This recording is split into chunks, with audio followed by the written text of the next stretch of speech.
guess the first one, I know you're on the panel relating to EV charging.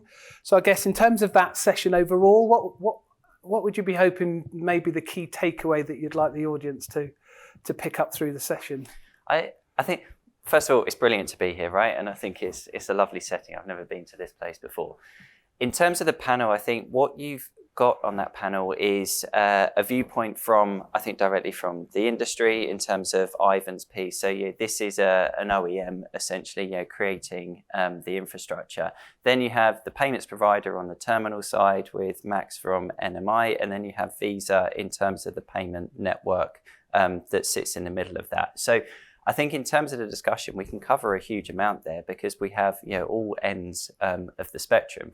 I think the important piece for me when I look at EV charging is how do we think about making an experience that works for consumers and works for drivers and fleets and commercial travelers. So I think the most important piece is that they have a choice in terms of how they pay for their charge. And we also know through some of the research that we've done that payment is one of the barriers to EV adoption. And we all hear the stories about people having multiple apps on their phones, different subscription models, etc. So a key piece for Visa is making sure that those payments are simple and secure. Perfect.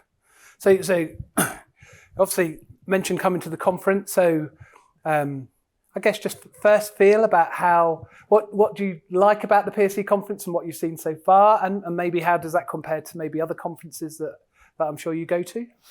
I think when it comes to this conference in particular, and when I look at the agenda more broadly, I think it's a real sort of meeting of minds across the payments industry. And payments is complicated, right? That's the reality of it. And we need to make sure that funds and authorizations get from A to B quickly, simply, securely, and that people have the relevant insights that they need to take comfort in pulling their Visa card out of their wallets and making that payment. So Visa, as I said, is a network. We sit in the middle of issuers and acquirers. So having this full spectrum here today, and I know that we're also covering elements around open banking and non-card networks as well. I think all of that coming together so that we can have a common alignment. That's how I think that we drive innovation in payments. Brilliant.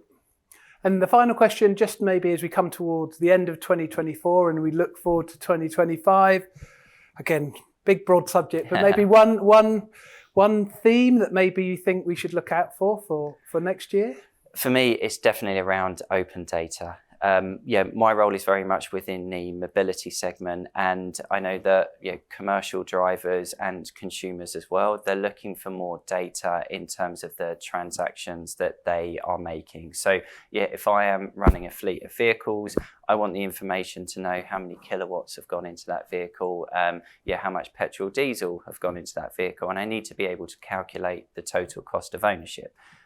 From a regulatory perspective and sustainability more broadly, I can then use that information to report on my sustainability impact, and I can use that information to drive more efficiency in terms of how I operate my fleet. So for me, it's very much around open data as we look forward into 2025.